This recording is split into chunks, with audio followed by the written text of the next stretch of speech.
ఏమో ఆ, భూమి వాతావరణంలో ఎస్. అంటే మనకి అట్మాస్ఫియర్ ప్రెషర్ పైనుంచి ఉంటుంది, కింద గ్రావిటీ మీకు ఇది ఉంటుంది అనమాట, అవును, గురుత్వాకర్షణ గురుత్వాకర్షణ శక్తి. శక్తి. ఎస్. సో ఈ రకంగా మన శరీరం ఎవాల్వ్ అయి ఉంది, ఇట్లాంటి పరిస్థితుల్లో ఉంది మనం. అయితే అక్కడికి వెళ్తే ఏమవుతుంది, అంతా కూడా మనం ఎందుకంటే గ్రావిటీ మైక్రో గ్రావిటీ కాబట్టి ఫ్లోట్ అవుతా ఉంటాం. సో ఇది చాలా ఆరోగ్యానికి మంచిది కాదు. అయితే వారు ఏం చేశారంటే ఒక నిర్దిష్టమైన ప్రోగ్రామ్, అంటే ప్రతిరోజు కనీసం 2.5 అవర్స్ వెయిట్ ఎక్సర్సైజ్ కానీ రకరకాల ఎక్సర్సైజెస్, అదే కాకుండా వారికి కావాల్సిన న్యూట్రిషన్, ఎందుకంటే ఇందాక మన డాక్టర్ గారు చెప్పారు ఏ రకంగా డీజనరేషన్ అవుతుంది బొక్కలు కానీ ఆరోగ్యం కానీ ఎలా. అయితే వాటిని అన్నింటినీ ట్యాకిల్ చేసుకోవడానికి చాలా ప్రయత్నాలు వారు చేశారు. రైట్. చేసినందుకేనండి వాళ్ళ పొద్దున వారు దిగినప్పుడు కూడా ఇలా టాటా చెప్తా ఉన్నారు. అవును. ఎస్. ఒకవేళ అట్లాంటి ఒకవేళ అట్లాంటి జాగ్రత్తలు తీసుకోకుండా అట్లాంటి ఎక్సర్సైజెస్ కనుక చేయకపోతే మాత్రం చాలా ప్రమాదకరంగా ఉండేది. సో అలాగే రఘునందన్ గారు, అంటే మీరు ఎప్పటి నుంచో మాకు మీరు ఎప్పటి నుంచో తెలుస్తూ ప్రతి ఏ ఇష్యూ జరిగిన సైంటిస్ట్కి మీరు ప్రతి చాలా క్లియర్గా చాలా కులంకషంగా చెప్తూ ఉంటారు. అంటే ఆవిడ 2006, 2012లో కూడా ఇలా విజయవంతంగా వచ్చారు కదా, అప్పుడు ఏమన్నా ఆవిడకి హెల్త్ ఇష్యూస్ లాంటివి ఏమైనా ఎఫెక్ట్ అయ్యండి? ఎప్పటిలో కోలుకున్నారు? అంటే ఆవిడ అంతరిక్ష ప్రయోగాలు చేస్తారు కదా అప్పట్లో కూడా.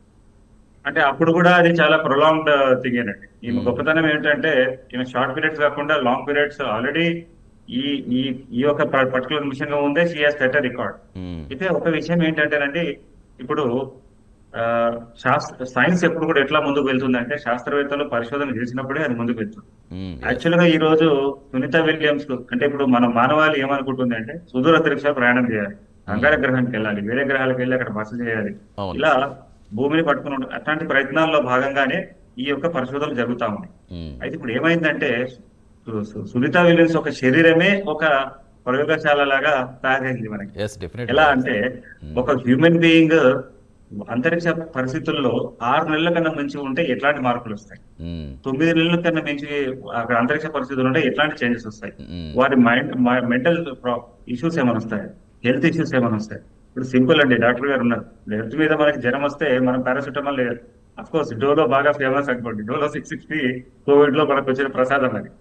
ప్రతి ఒక్కరు ఉన్నా లేకుండా వేసుకుంటున్నాం, తగ్గించుకుంటున్నాం. అవును. మరి అంతరిక్షంలో జ్వరం వస్తే ఏం చేయాలి, ఎస్. అక్కడ వస్తున్న సమస్యలకి ఎలా సమాధానం కనుక్కోవాలి అనే పరిశోధననే ఈ ఇంటర్నేషనల్ స్పేస్ స్టేషన్ లో జరుగుతుంది. రైట్. అయితే కేవలం పరిశోధన వరకు మాత్రమే కాదండి, ఇప్పుడు అంతరిక్షంలో జరిగే చాలా చాలా అంశాలు మనకి భూమి మీద ఉపయోగపడుతుంది. ఇప్పుడు ఒక చిన్న ఎగ్జాంపుల్ చెప్తాను. ఇప్పుడు ఆ మీరు అంతరిక్షంలో వెళ్ళిన తర్వాత మీరు బ్రష్ చేసుకోవాలనుకోండి. ఓకే, బ్రష్ చేసుకోవాలంటే ఏమవుతుంది, 1 లీటర్ కానీ 1 కిలో కానీ మీరు ఇక్కడ నుంచి భూమి నుంచి వాటర్ తీసుకెళ్లాలంటే దగ్గర 5 నుంచి 20 లక్షల రూపాయలు ఖర్చు అవుతుంది, అంత ఇంధనం ఖర్చు అవుతుంది దాన్ని తీసుకెళ్ళడానికి.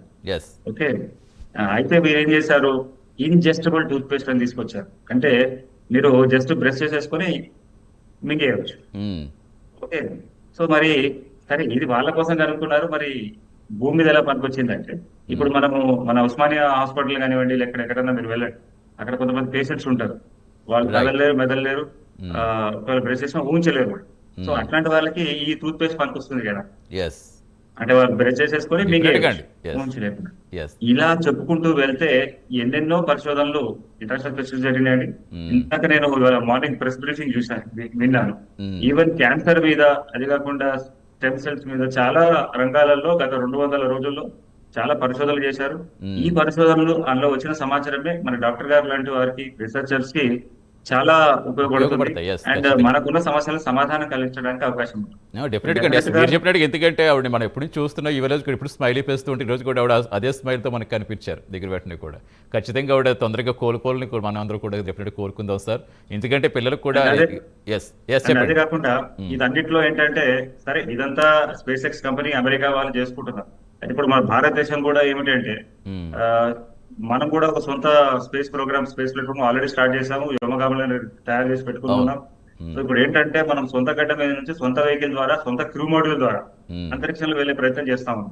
మరి మనం పంపించినప్పుడు ఏమైనా సమస్యలు వస్తే పరిస్థితి ఏమిటి అనేది కూడా ఇందులో ఒక రకంగా చూసుకోవాల్సిన విషయమే. అయితే ఇప్పటికీ మన ప్రేక్షకులకు అప్డేట్స్ ఏంటంటే ఈ గగన్యాన్ ప్రోగ్రామ్ లో ముందు ఫైనల్ మిషన్ అంటే హ్యూమన్ బీయింగ్స్ ని పంపించే దానికన్నా ముందు 2 అన్మాన్డ్ మిషన్స్ చేస్తారండి. One of the unmanned mission ఈ సంవత్సరంలో జరిగే అవకాశం ఉంది. అంటే మానవుడు లేకుండానే ఒక వ్యోమమిత్ర అనే ఒక రోబోట్ ని అందులో పెట్టి శాస్త్రవేత్తలు మొదటి అన్మాన్డ్ మిషన్ ఈ సంవత్సరంలో మన శ్రీహరికోట నుంచి చేస్తారు. అదేవిధంగా అది వెళ్ళడం అయితే శ్రీహరికోట నుంచి వెళ్తుంది, తిరిగి రావడం అనేది గుజరాత్ కోస్ట్ లో ఇదవుతుంది అనమాట. సో ఇలా మనం కూడా టెస్టులు చేస్తా ఉన్నాం. ఎందుకంటే ఒకవైపు చైనా తన సొంత Right. స్పేస్ స్టేషన్ నిర్మించుకున్నది, ఎస్ వాళ్ళు అండి, ఎస్. ఎన్నో ప్రయోగాలు చేస్తున్నారు. Yes. సో మనం వెనుకబడడానికి ఆస్కారమే లేదు. రైట్ రఘునందన్ గారు, ఎస్ కాబట్టి డెఫినెట్గా అండి, డెఫినెట్గా ఎస్. మనం ఇప్పుడు దాకా అన్ని సక్సెస్లో కొట్టాం. ఇది మీరు చెప్పినట్టుగా మన ప్రయోగాలు కూడా డెఫినెట్ సక్సెస్ కావాలని కోరుకుందాం. అలాగే సునీత యూనివర్సిటీ కూడా త్వరగా కోలుకుని మనకి హెల్తీగానే ఉండాలని కూడా మనం కూడా ప్రార్థిద్దాం sir. Thank you so much Raghunandan, Nilesh garu, thanks for joining అండి. ఇది వాళ్ళ స్పెషల్ డిబేట్. నమస్తే.